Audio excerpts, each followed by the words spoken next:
In today's episode, we talk about the new tax laws and how Australian citizens living overseas can still be taxed at Australian rates unless they meet strict residency tests. We talk about different pricing, different country. Is this ethical? Female versus male brains in business and how we deal with different situations. And then finally, we discuss Bonnie Blue being arrested in Bali and our thoughts on this. Watch the color slowly come back to our faces during this episode because two of us are sick. I know you're going to love this one. I'll see you inside. Hello, everyone. How are we? Everyone's feeling 100% today. I can't wait for I this know. podcast. I love how you're laughing because you know that 2 seconds ago I was like, and then It's I'm my like, coping mechanism. It's just the way my face is. It gets me into trouble a lot, actually. oh my goodness. So you're in Bali, Katie. What are you doing there? I am currently in Bali, and you know what, Brooke, is hilarious because I've just picked up my Unemployable book to write down all my notes, and guess whose book I have? I have Brooke's book. So are you missing an Unemployable book? Are you? You have a book? I have your 2 dot pointed book, yes. Oh, what? Yeah. Brooke didn't even realize it was missing. Perfect.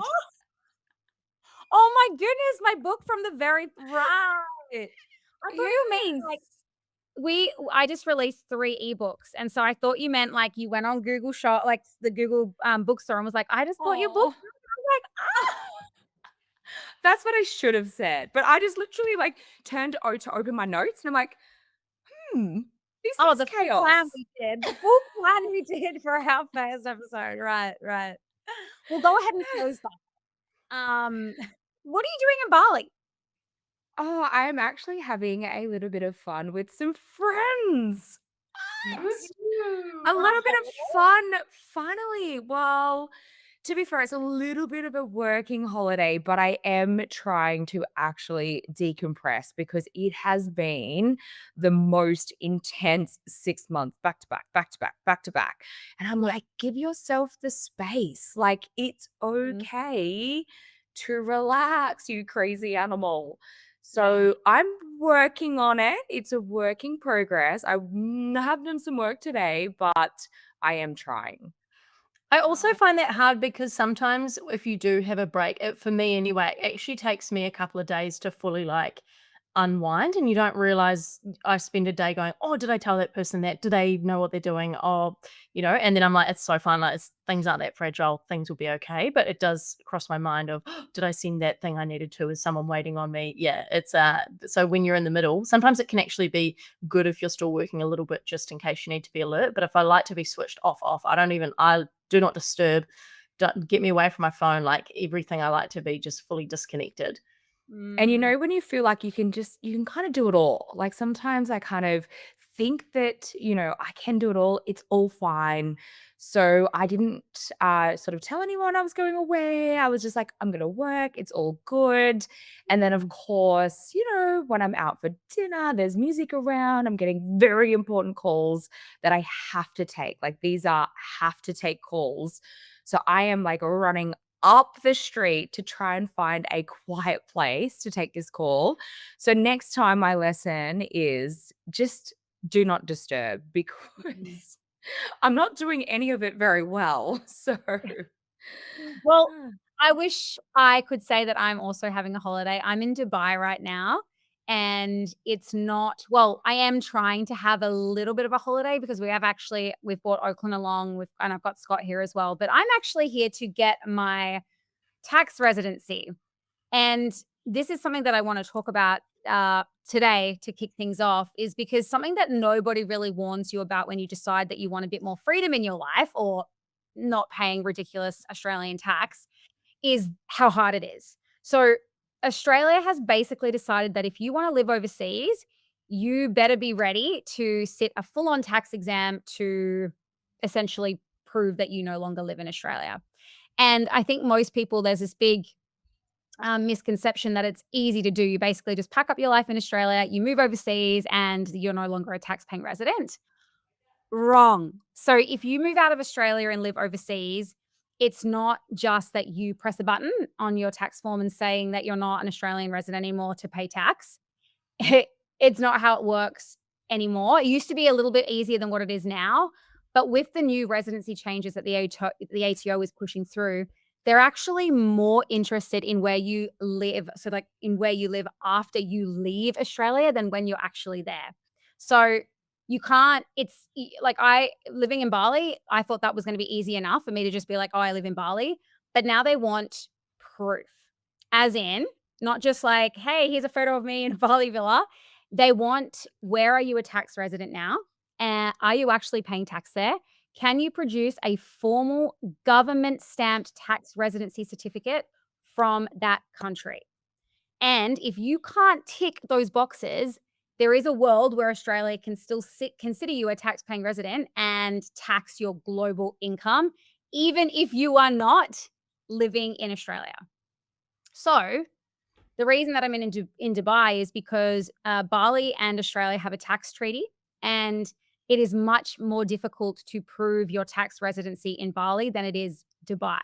So we're gonna set ourselves up here, and with in order for us to be able to produce that beautiful piece of paper that says you are paying tax somewhere else, we have to do 3 months in Dubai, and we actually have to have a long-term lease. So we're looking at property here, we're looking at potentially sharing with some other people so that we can literally tick a box to say we are not living in Australia and we are paying tax elsewhere. We're considered tax paying residents elsewhere.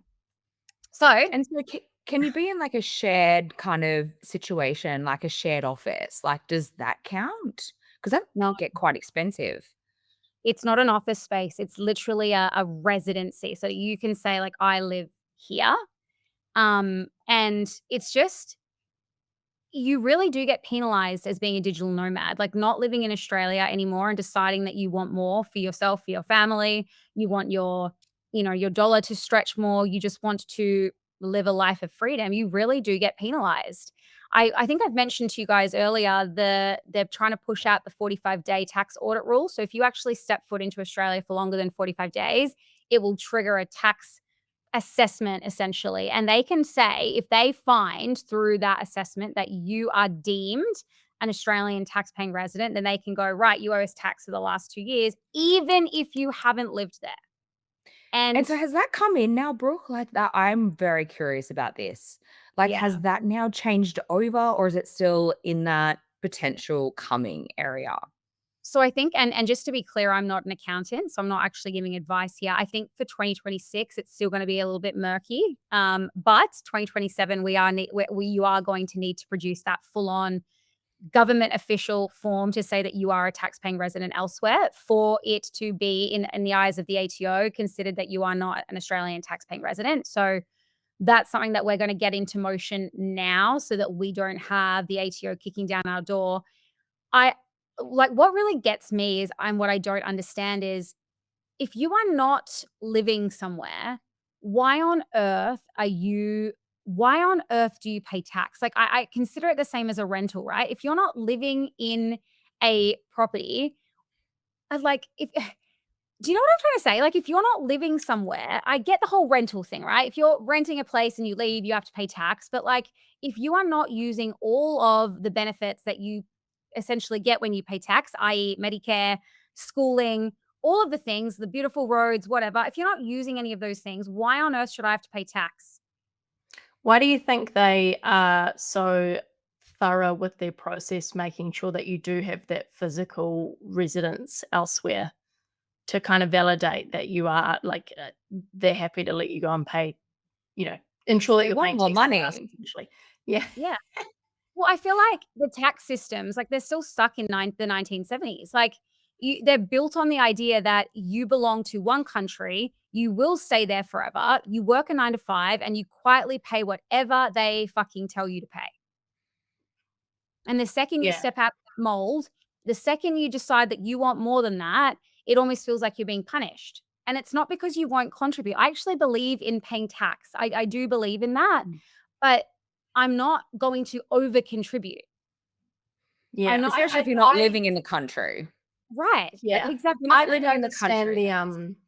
I can understand like The logic. the rigorous process, yeah, so that they know for someone like you that you are in fact so that it stops people from like setting up the company and then still living in Australia full time, and they can't really like prove it. So I can understand why they've got to be a little bit like hectic about it.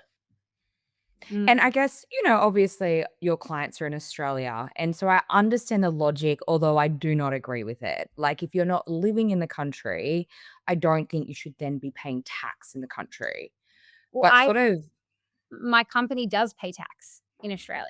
So I'm doing everything right by owning a company in Australia. We pay GST, we pay tax, oh, this everything. is your personal. This is This my is you personal personal. wealth, correct. So this is the dividends, this is any kind of money that we get from our business. They want to tax and say that I'm an Australian resident. So I'm not trying to take my company offshore. That's tax evasion. I'm not trying to do that. I'm not trying to break the law, but I am wanting to move myself and my family so that we can have a better life. And it truly does feel like we're being penalized because of it. And everyone, unfortunately, they say things like that. Oh, I agree with the logic, or I understand why they're doing it. But it's like, to me, it's completely black and white in that sense. You either live here and pay tax or you don't. It's that easy. Like, it's one or the other. I And so, yeah, to 100%. You us, you pay tax where you live. Like, come on. right, That's logical. That's logical. right, right.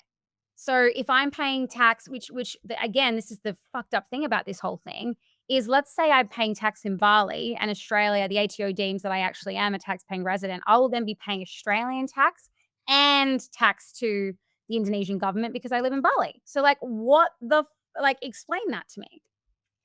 As someone who's moved from New Zealand to Australia, I think the biggest learning I've had is get the tax advice before you go to the next country, because there's things that like, for example, I'm an Australian citizen, so there were certain things that were flagged from me moving from New Zealand to Australia. So the Mhm. biggest learning that I had was just get good. And it's hard to know. I think the hardest thing is when you don't know anything about tax, which is 99.9% of us, Yeah. then it's hard to know, well, is this good advice or is it not good advice? So I think, yeah, the biggest learning for me was, if you are going to decide, all right, I want to go somewhere else, then get the Mm. tax advice before you go, so you can get all your ducks in a row just in case something needs to happen in your home country first, and then make the move, just because, everything's like passports and whatever, and you need to be able to um, yeah, argue your case and show evidence, because at the end of the day, it comes down to, if you get audited and whatnot.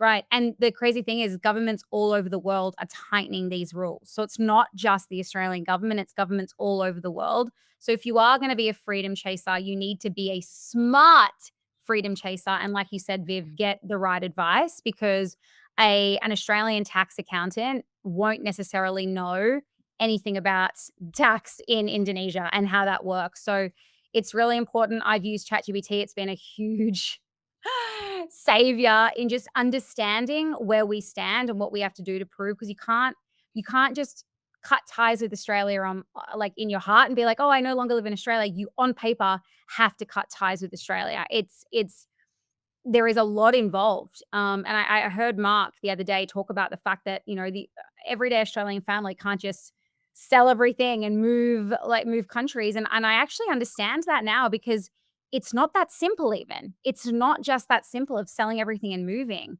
especially come 2027, when they are going to be demanding these letters, government official letters, to say that you are actually paying tax, and not to mention what that actually looks like in terms of living somewhere. I know Dubai is 3 months in the country and an actual place of residency to say that you essentially live there. I mean, for a lot of people, that's not viable. Like Oakland's in school, for instance. Now I'm having to consider homeschooling because we don't want to live in Dubai full time. So what do So, you think, in your personal situation, what's the solutions that you've sort of decided upon? well, if I do have the facts correct, which we are working with a tax accountant here in Dubai, 3 months of the year we have to be in Dubai. So we've just kind of said, in the rainy season when Australia is not sorry, not Australia, when Bali is not really the best place to live. Oakland does get around 3 months off of school every year. We'll come and live in Dubai for the 3 months. Something that I don't know though is whether it's 3 months consecutively or it's just 3 months in any given year.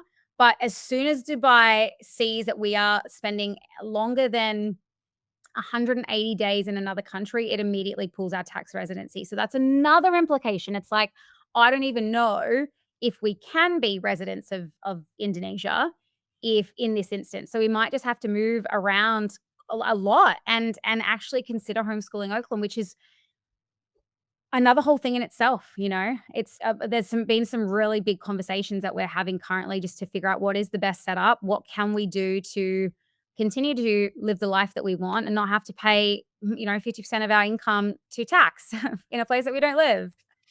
So, And I think sort of, on that, is probably also why I love the property industry so much because, having a company, now also having property, we do get a lot of tax benefits.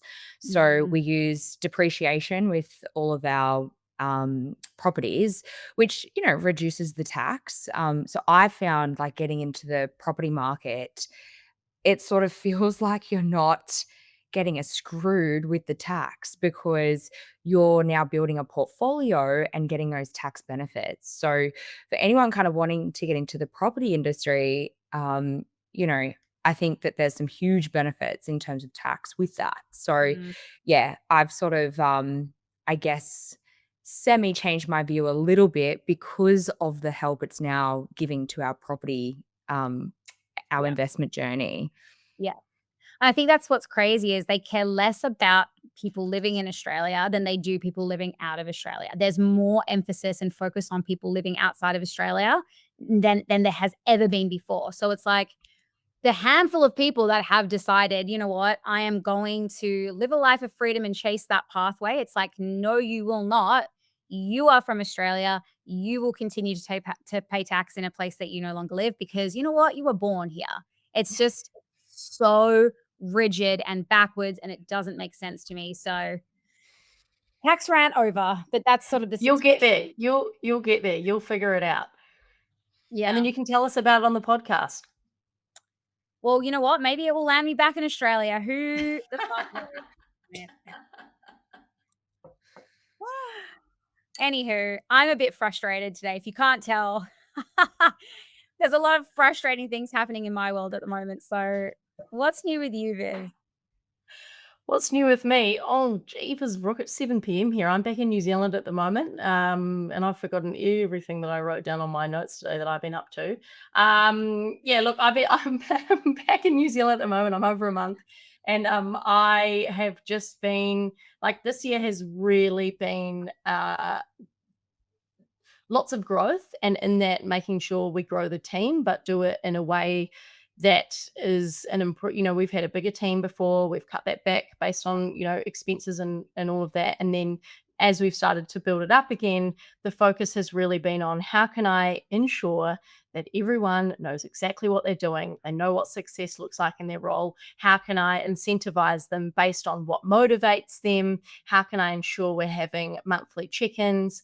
I think one of the things I've noticed about myself as a business owner is that we're probably in this situation because you're the kind of person who I honestly at the moment feel like I'm starting from scratch on a new skill every single week as I'm trying to figure new things out.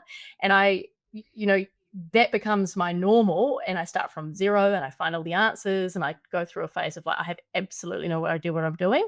And I think there's been a really big self-awareness moment of okay, if you get someone else on board, they're not used to getting stuff just thrown at them and having to work everything out. It's much better if we invest the time up front.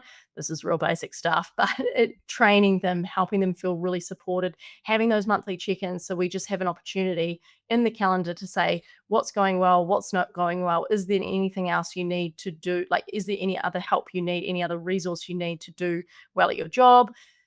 What are you loving? What are you hating? Where do you want to go? Where do you want growth? Do you just want to, are you happy doing this? Is there another area of the business you want to move into? Like just those monthly check-ins so that if things do pop up, the team member knows they have, I've got that thing in the calendar. I can bring it up at that date. They don't feel like they need to go out of their way. And then also for the like founders, it's giving them enough support so they feel like, okay, I know how to do this. I'm going to do a good job of it. I'm getting good feedback and all the rest of it. Because I think in the past, our mistake has been just, oh, we're moving so fast. I'm doing new stuff all the time. Here's some new stuff for you. And then that's not necessarily how most people operate. So yeah, we're trying really hard at the moment to make sure that that's a success because I think that's how you grow businesses, right? Is through Mm. your people and making sure they all know how to win at their jobs.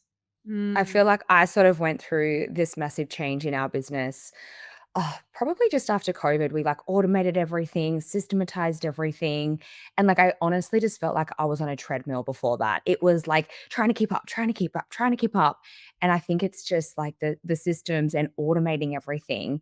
And a couple of like things that I've learned from that experience is just having a live scoreboard, where I know, again, very simple things, but a couple of things that really changed it for us, having the live scoreboard that everyone can see live. So whatever's happening live in the business, like your key KPIs, is having that live that the whole team can see, that you can see it updates automatically. mm, Setting the weekly meeting to check in on the scoreboard and challenges and improvements and wins. And I think just kind of getting in that structure, and I think it's the consistency of just keeping that structure. So I know when we changed to like the live scoreboard, our weekly meetings, making sure everyone had their clear KPIs, just putting in those really simple strategies has just completely changed it for us.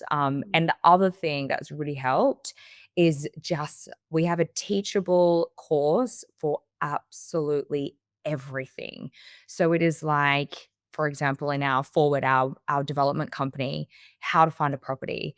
And there is a teachable course with a Loom video of absolutely everything start to mm, finish of how to find the property. And so then it's just allowing the team to take that accountability. So, if we get a question, oh, how do I find this? It's like, here it is in the teachable course. You can watch it and you can learn from that.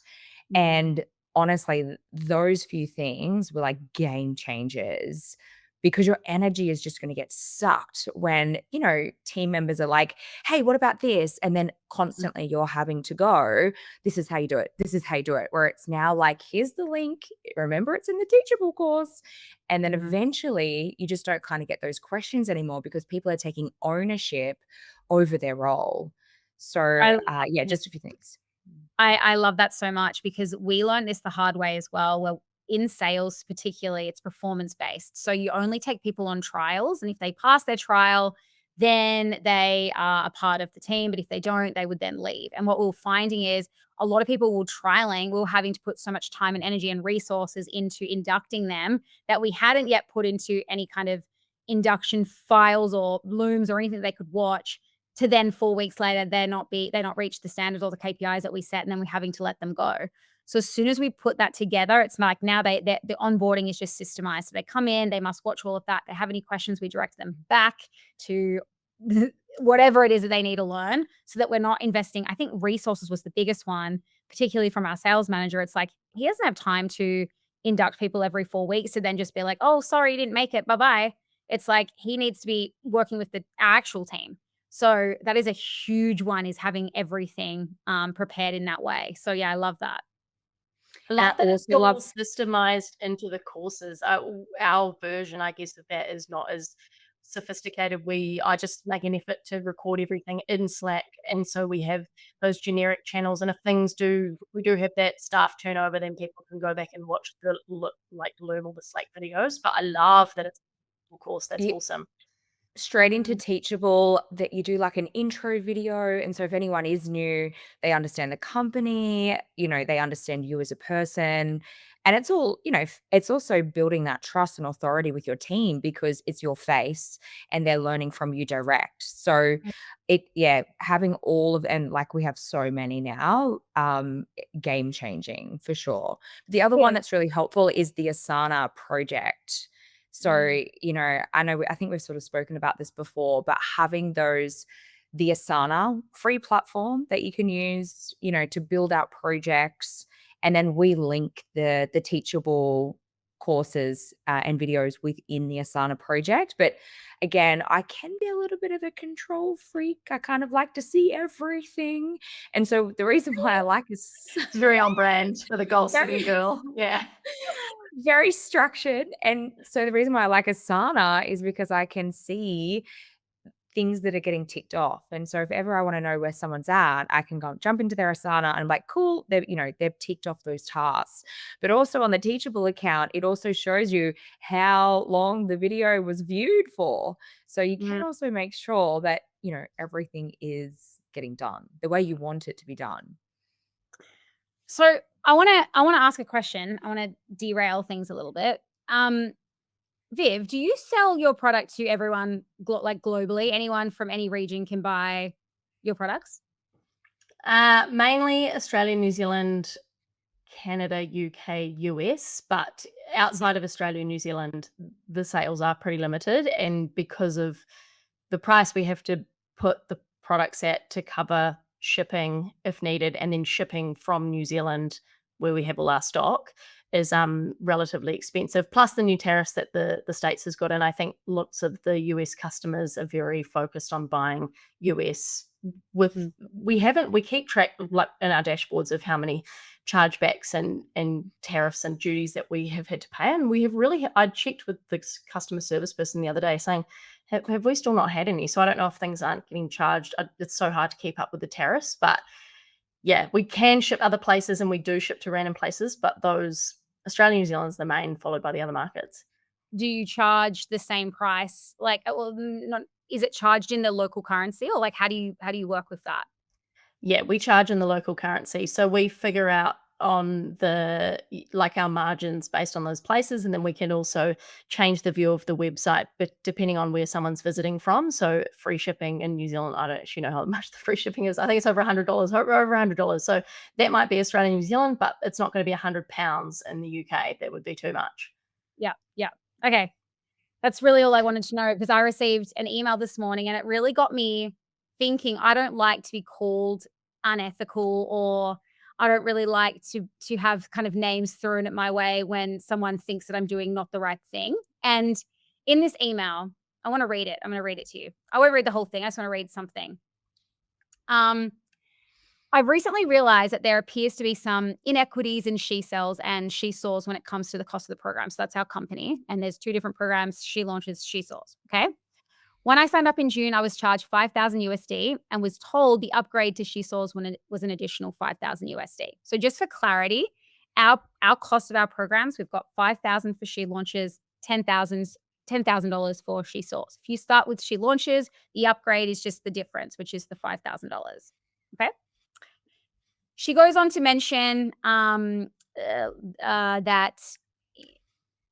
a bunch of just different stuff there.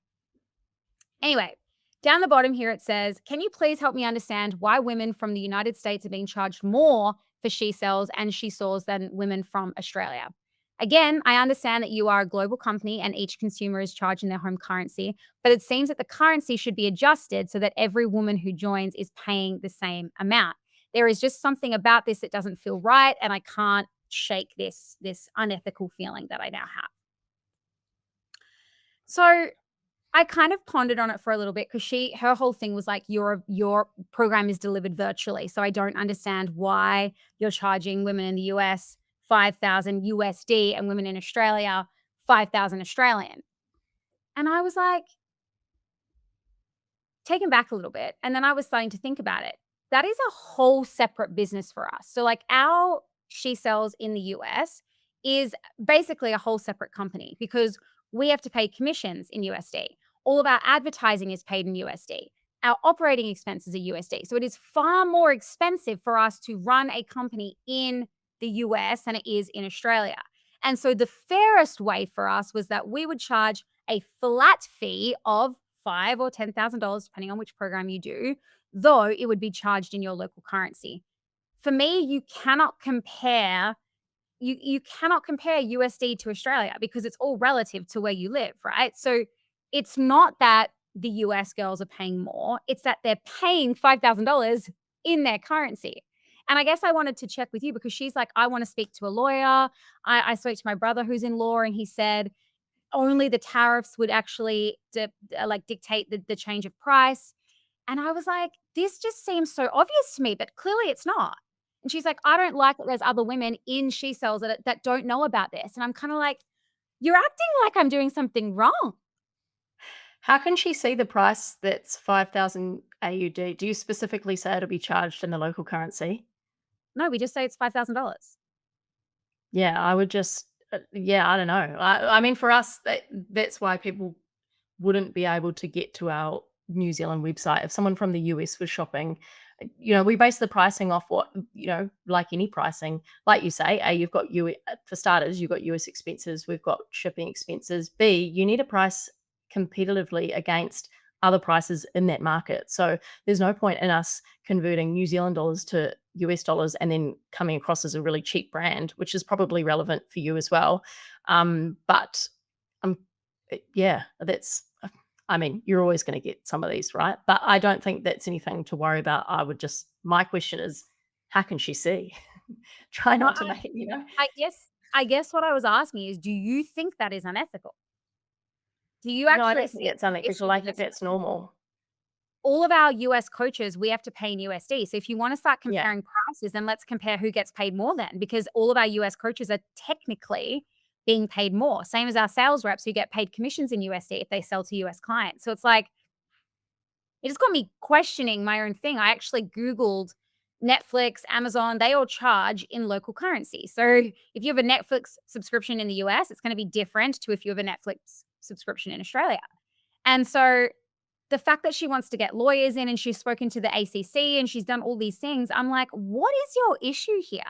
Like, I really am just like, want to say to her, you are so overthinking this. Like, I've just explained, I'm not going to put you in touch with our lawyers that represent She Sells. Why would I do that? In fact, I'm actually going to go one step further. If you're not happy or if you think this is unethical, like, I'm happy to just give you a full refund and you can just go on about your day because, like, What's your policy when you have really difficult customers like this? Because I feel like it doesn't matter what industry, whatever you're selling, service, product, whatever, you are always going to get people who, for whatever reason, just have really difficult questions. mm, we have a contract that they sign at the start, which is no refunds, like 0, and it's only like, on our discretion if we actually decide that we will refund someone.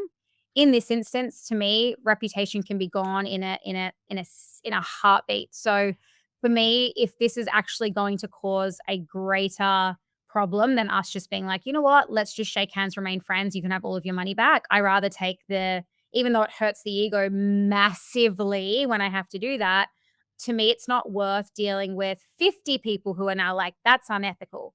I'm like, I might as well just sort this one out. I've explained it to her. I've explained that She Sells operates in the US is a completely different company. Even though we are global, we always charge with a flat fee that is charged in your currency because the same inequity that she's describing, if I was to charge Australians in USD, then they would technically be paying more for the program. So I'm like, if you're going to say it one way, then it has to be the same way back, if that makes sense. So yeah, for me, this one is just best. Like I've dealt with it. I've said I can put her in touch with our CFO, who will also continue to explain what I've just explained. But ultimately, like I'd be happy to just refund and move on from this one. What about you, Katie? Do you get any? I mean, you'd have difficult dealings with people. Do you ever get situations where you've kind of got to kill it with kindness? I love killing it with kindness. It's kind of actually one of my life mottos. It's like at the end of the day, it's like I just feel like some people just have too much time on their hands. Like I just Mm. don't know how people have time to construct these emails, to go through the effort. And now she's threatening, that she's going to let other people know. It's like, frustrating. Like, how do people have time and energy to put into this? Right, well, It blows my mind. if she just put that same time and energy into actually doing the program, then she might actually already be working as a remote closer and have been able to leave her 9 to 5. But instead, she's trying to like, and I get the whole It, like it doesn't sit right with her, but I'm just like, there's a question and I've given you an answer. Now you're continuing to tell me that that still doesn't make sense and it's not right. I'm like, well, what outcome do you want here actually? You yeah. know? I mean, Just I mean, yeah. And like, is it is it worth the head noise? No.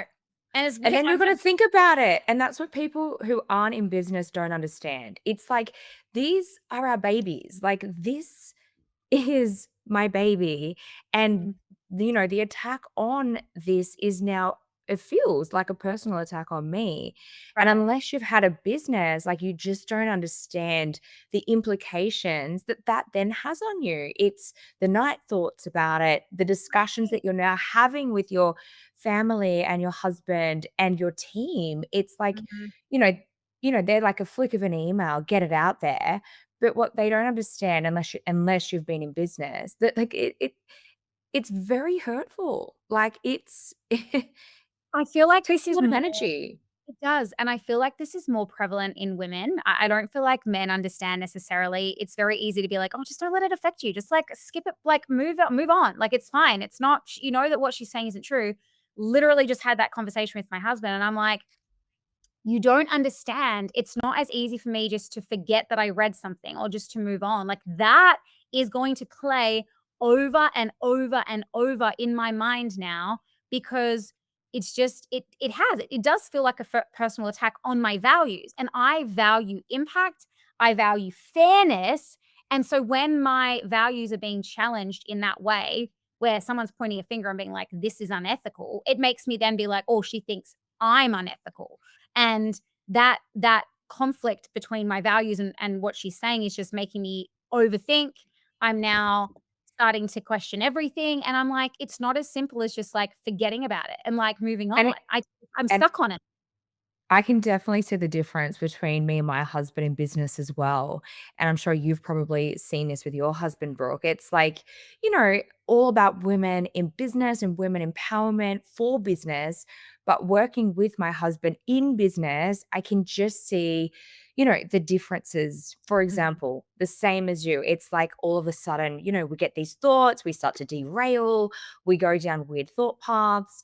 Whereas I'll say to my husband, "Hey, this has just happened." And he's like, "Well, A, B, C, D."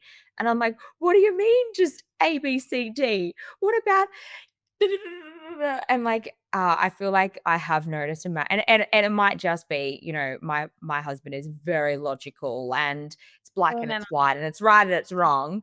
But for me, we're like, there's all these colors and there's so many things that can happen. Yeah. But I've really noticed that difference, us working together as well. My husband and I have this rule now, and this is a very great way to communicate, is sometimes I don't want my husband to just solve the problem that I have. I don't want him to do that. That's not what I need from him when I'm sharing something. So now I preface every conversation in being like, hey, all I need from you in this moment is X. Sometimes I want him to just listen. Sometimes I do want to hear his opinion on how I should solve it. Sometimes I just want him to give me empathy, but I actually say that to him now. Otherwise, I would run into the same issue, Katie, where he's like, well, just do XYZ. And I'd be like, no, but I don't want you to just solve this problem right now. I just want to feel heard and seen. So just listen. And because that was always on the back end, and he would be like, oh, you're always whinging about, like, and then it would just, so now we preface every conversation by being like, hey, all I need from you in this moment is to just listen, hear me out, give me a hug. And he'd be like, okay, I'm listening. And then I will I might need explain to it to him. try that. No, I'm gonna add that in. it's magic. It is actual magic. It's improved our relationship, not just in a work environment, but even just in home. If I'm talking about Oakland or I'm Yeah. talking about something to do with me personally, like it just has helped him understand me more rather than me being like, why don't you get me?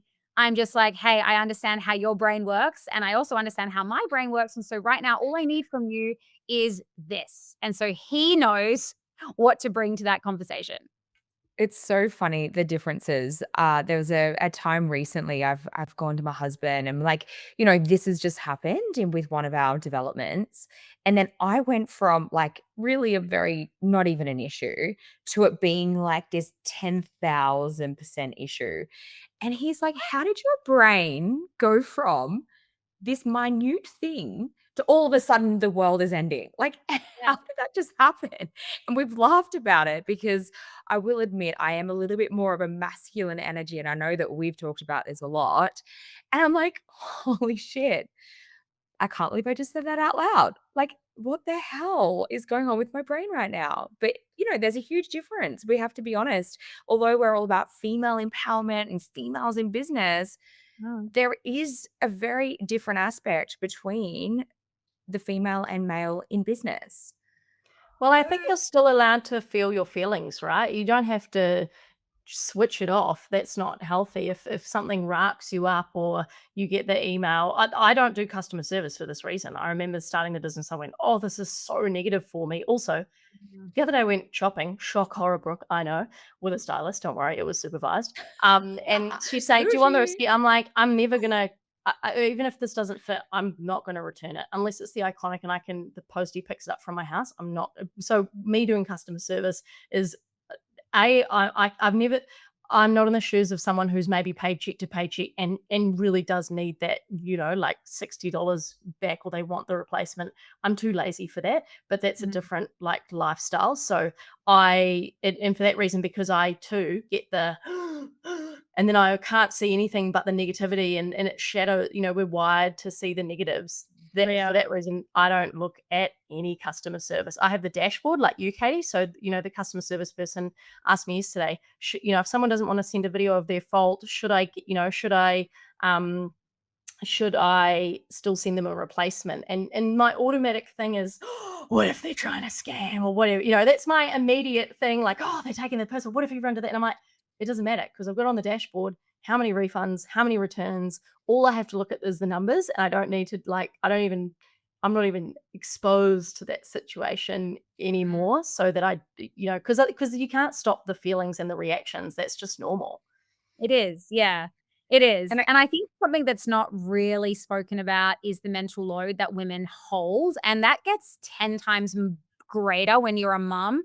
It just everything you are holding. It's not just, "I have this one task that I need to do, and then that's done, move on to the next one." I mean, I'm constantly thinking about everything all at once, all the time, and that mental load becomes really, really, really heavy to the point where it does take one little email like that to just completely send me for the next week, and I'm just like, "I'm this, I'm that, this sucks, I wanna," like, literally, and so it's not just that I'm overreacting when I read one email, it's like, let's talk about what got me to that point. Well, I'm thinking about Christmas and all the things that I need to sort for Oakland. I'm thinking about, oh shit, I still got to get my brother-in-law a secret Santa present. I got to do this. I got to do that. We got to check in here. I got to pay that. I'm constantly thinking all the time. So when I reach a bit of a threshold and I get an email like that, it does just send me sometimes. And that's the missing part that men don't necessarily understand all the time unless they are told. So now I said to Scott, I'm at my wit's end. My threshold is at an all-time high. I have fucking gastro too. So you will just listen and give me empathy right now. Please and thank you. Other than talking to Scott, what are your other, like, go-tos for, like, working through it or just regulation and all of that? Really good question. I like to talk about it openly. So in a setting like this, I'll talk about it. I'll talk about what I'm doing, and I love to be challenged. I really, really love to be challenged. So it's like, hey, have you thought about it this way? Have you thought that maybe she's had a bad experience before? At the moment that I can understand it through their lens and that walk in the same shoes that they are, it just helps me see it in a different perspective. So actually talking about it out loud and extending my reaction time. So I didn't respond straight away. I went away. I had a conversation with ChatGPT just back and forth about what I was feeling to help just make me not come across aggressive because that's my go-to. Fuck you. Um, the longer that I can extend my reaction time, the more level-headed and objective I am when my response goes back. But what's always, always, always helped me is like, right, let me see this through her lens and let me understand where she's coming from because then I can give empathy, which is really, yeah, really important. So that's it's like yeah, tips. hurt people. Mhm. And clearly, she's going through something. She wants to, yeah, I think getting the empathy is probably number one. And I always just say to myself, hurt people. And it's Mm. kind of helped me through some of those situations. But you're talking about, you're juggling so many things. And obviously, you're a mom. Like, I just can't even imagine the things I take my hat off to you. Like, I think mums in business, it is just incredible. I'm not a mum yet. I will hopefully be a mum one day, but I'm really struggling to see and understand how you can do both well. Like, I'm like with my life right now, putting in a baby into that situation and me also being able to excel at being a And mom, and like 50% less sleep, plus. you Yeah, I'm inspire me, Brooke. Like, it's thank you. inspirational. It really is. I don't always feel like the best mom. I will just come out and say that straight. Like, I have a lot of people around me that are mums, that's their job. They are just stay-at-home mums, and I find myself often looking at that life and looking at what they do and really being envious of that because that's never the case for me. I'm always on. I'm always on. Even when I'm taking a holiday, I'm on. I have to be on Instagram or I have to be on my stories or I'm answering a phone call. So I don't always feel like the best mom, and sometimes I'm just like, I'm surviving and doing my best, but at the end of the day, my son is loved, he has the best life, and if I can show him the biggest gift that I can give him in this world is to show him an alternate way. Like, you don't have to just go to school, go to uni, work a 9 to 5. I think that is just such an incredible gift to show him, and as long as like, I mean, gosh, he's in Dubai right now with me. He's watching me be on this podcast. Like, I mean, that is something that not a lot of people can show their kids. So as long as the time that I do give him is one-on-one and it's focused and I'm present with him, then that is the best that I can do. And same with she cells. If when I'm working, I have to give my focus and my energy and I have to be on to the time that I can give. And everyone just has to understand when 5 o'clock hits or whenever it is that I'm finished for the day, I'm done for the day. Everything can wait until tomorrow. I will still do the little bits like, going on Instagram or going live or whatever it is. I'll do all of that, but I'll do that with my son. So he gets to see what his mom does. So And it's like breaking patterns. Like, I don't know about you, but I've had a pretty challenging childhood from a very low social economic situation. I grew up in a town of 300 people, a lot of wow. alcoholism, and it's just like breaking those patterns. Like, I'm not sure, if that's kind of forced your journey, but I know for me, like coming from that situation and the how I moved out at 15 and just so many challenges, it's like the changes that I am gonna make for my children, and I'm just gonna break every pattern that has been in my family for so long. Like, if I'm not gonna be that, I'm not sure that I can actually have children, you know? You'll be an incredible mom. If you're already thinking like that and thinking the life that you want your kids to grow up in and the fact that you want to break patterns, like you will be an incredible, incredible mom because that's what it's all about. As long as my son feels loved, like to me, that was the biggest thing is I just want him to feel loved and I want him to know that I'm proud of him all the time. I never want him to feel like he has to chase for me to give him that yeah, that love, that recognition. I think for me, that was a pattern that I wanted to break because I was constantly asking my dad if he was proud of me. I constantly felt like I was chasing that from him.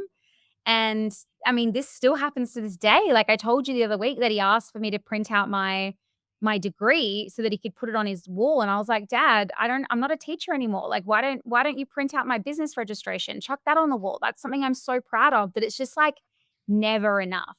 I even remember I said to him once when I had my biggest week, I explained that to him. And he's like, show me when you have $1 million in the bank account, then you've succeeded.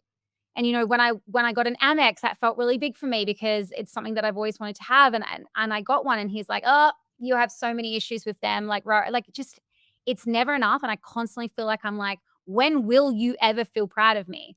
And so, like, that was a pattern that I was gonna break with Oakland. I'm like, "You don't need to do anything for me to feel proud. I'm proud of you for existing." Literally. So, I It's think if you know crazy. it. Yeah. It's crazy, like, your upbringing and how that can change your perspective on life. I actually went home on the weekend. My town had like 300 people when I was living in it. All my family is still back there. And it is just such love them all, but it is just such a different world. And it's on like one of my biggest goals is to buy my mum her dream house, which is happening. It's on the goal list. We spoke about it on the weekend. And I've been kind of chasing that goal for a while. And we sort of spoke about it on the weekend. I'm going to bring her into the Gold Coast, buy her a dream home. And I just, I think just going back, I hadn't been back in 12 months and just kind of going back, just being like, definitely a simpler life, and everyone is still really happy, but kind of once you've gotten out of that environment and maybe I've seen too much, like, I guess it's just not for me. And I think just going back and being a part of the community again, it was like, like my life is just so different, and me trying to explain anything I'm doing to my family, they're like, "Entrepreneur what?" In fact, they can't actually quite say entrepreneur very well, to be fair. Yeah, it was just like, wow, the Different difference. world. Yeah, Different world, totally different different world. world. What about you, Viv? Like, what is it like being back in New Zealand? Well, I was gonna say, look, I love New Zealand. New Zealand is great, and this is the first time I've been back for a month since I've almost lived in Sydney for 4 years. But I think growing up in a small place, it's a very level playing field, and of course, people have different backgrounds and different are dealt different cards, but in terms of say who you hang out with, it's all very same. You're at the same school, you play the same sports, and so on and so forth. And your early 20s, some go to uni, some don't, but it's all you'll come, same. And then it's not until you like, I'm got a few years out of school now, but then you start to see, wow, all those micro decisions you made, which didn't seem like much at the time, or the odd sacrifice, or the choice you made at that time, or the place you moved, or who you were around, they all just stack on top of each other. And you end up going, wow, we have such different lives now. I mean, now I come back to New Zealand and see my friends who've got like, more than one, more than one kid, and I'm like, at bed, at watching bath time, going to see the kids, I'm like, well, we've got different lives, it's like, that's just one example, which is amazing. I love it, but it just goes to show it might not feel like progress at the time, but slowly but surely, all those different things will get you to wherever you want to go, whatever that path is. But it just is a trust the process situation. Surrender, trust the process. I love that. Um, Guys, we need to talk about this because last week we chatted about Bonnie Blue being in Bali, and that was like the hot topic. You, Literally, when we stopped that episode, she, you have 1 minute, Brooke, to your next thing. Is it okay? yeah, yeah. Okay, cool. I don't Yeah. think I think I'll get a little speaker thing that will Cool. say, Okay, great. all right. Oh, yeah. Um, Sweet. Sorry. yeah. So she was literally straight after that episode that we did, she was arrested that night in Bali. And not only that, she's actually facing charges of up to 15 years. This is like the difference between taking your boogie board bag full of marijuana to Bali versus Amsterdam. This is how I would liken this. This is a bit silly. This Yeah. is quite I mean, silly. Yeah. they have very strict rules and laws against pornography. I mean, the fact that she didn't consider that, like, I mean, that seems so beyond crazy to me. I was like, "Is that my fire alarm?" Was This sticker it? would come through my computer. Um, I just think that's wild, and interestingly enough, I saw Adam's story today, and I wanna actually just quickly bring this up because a lot of people, so he popped in, all right, here it is. Not a single other country put this lady in check. People talk a lot of smack about Bali, but it's for the family. It's for the morals. Your kids are watching her on YouTube, become famous. Ours out here see her as a criminal. Who agrees with Bali's stance? Guess how many people, like, what's the percentage of people that said yes, they see her as a criminal? 99%. Yeah, People would 93. have the 1% would have accidentally hit no and then gone, "Sorry, Adam." Yeah. Yeah. 93% of people see her as a criminal, which is why when we were talking last week and I was, about giving her a platform, I was like, there would be so majority of people would see that and be like, I cannot believe you've done that. Um, any thoughts, Viv, given as you had such a fresh perspective on the situation in our last episode? Yeah, well, I think, like, look, nothing to me, nothing changes, right? You want to do it your body and you're not harming anyone else, great, go for it, whatever. But like I say, it's illegal in Bali, so not a good idea. That's pretty black Mm, and white. Yeah. And I can see that this is probably for her another stunt, and it is really disrespectful. You're not going to walk around in a bikini in Morocco or something, are you? Or I guess Morocco is fine, but what's another, like, are you going to walk around in Saudi Arabia in a bikini in a shopping mall? Probably not. Um Is that the Yeah. wrong am I seeming a bit ignorant here? But it's like, that's just, you just respect countries when you go to different countries, right? That's Yeah, normal. my thing is there is so many OF creators that live in Bali who engage in that kind of activity all the time, and they're very, very creative in ways that they do it, but what I'm saying is if is it because it's Bonnie Blue, she's such a public figure versus all of the other, like, I mean, people are breaking the law in Bali all of the time. If you are not married and Yeah. you are engaging in Let's intimacy in make Bali, you are breaking the law, an so an example of this, it's probably one of those cases, like, this is our stance as a country, like, let's make an example, and yes. so Yeah, we should. 100%. Fiji did the same thing. They kicked Bonnie Blue and Annie Knight out, I think. But, like, they have to. Like, that's their values as a country, and if it gets publicity in the media, then 100%. They can't be seen to, like, be flexing on their values just because, well, yeah, not a especially not for, um, someone And would say, and because it's publicity around something that is illegal, that's just taking the piss. And you, Brooke, living in Bali, like, obviously, you know the culture really well.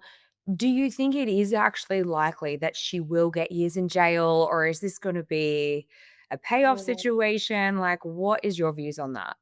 I would be surprised if she got jail time. I would really be surprised. I mean, if they did wanna make an example of her, then yes, but I mean, we know the Indonesian government is corrupt, and I do think a large I do think they'll be paid off, and in that case, you probably won't see any jail time, but I guess my point was, like, if that's your rule, then you need to be strict on everybody that's there, not just Bonnie Blue. Like, there are, like I said, OnlyFans creators that literally you can tell a Bali villa from it's very obvious when you are in a Bali villa. So, I just think, Oh. like, if you are doing that and you're breaking a law, then that should be the same penalty for you. Just because you're not maybe as big as Bonnie Blue, it shouldn't mean that you don't have to live with the Less of a consequences of penalty. right. Mm. Well, and I guess technically they're all at risk, right? Like, I just think that that is a bit silly. I'm not about to go and set up a sex toy business in Dubai, for example. That's not going to go well. Yeah, Mm, mm. Anyway, I thought that was interesting, an interesting thing that happened off the back of last week's. there's always something happening. There's always something happening. Yeah. And me living under a rock, and now all I'm getting shown is Bonnie Blue. I'm like, "No, I wanna live under a rock. Please let me live under my rock." Put me back You under need to that rock. you need to go and like some dog videos, Katie. Yeah, get yourself back under that rock, like Yeah. oh my goodness. Well, I wanna thank you ladies because you've made me feel a whole heap better. I actually feel less pale and dizzy when I first started this episode. I was like, "How am I gonna get through the next hour?" But you truly have made me feel a whole heap better, so thank you very much. Oh, it's always great to And no chat. I toilet feel breaks energized needed. too. Yeah, survived. You didn't have to run up to the toilet either, Katie. And we made it before your alarm. Look at that. Yes, yeah. Absolutely winning. Oh, no, maybe it's not gonna happen. Hopefully not. Anywho, bye-bye.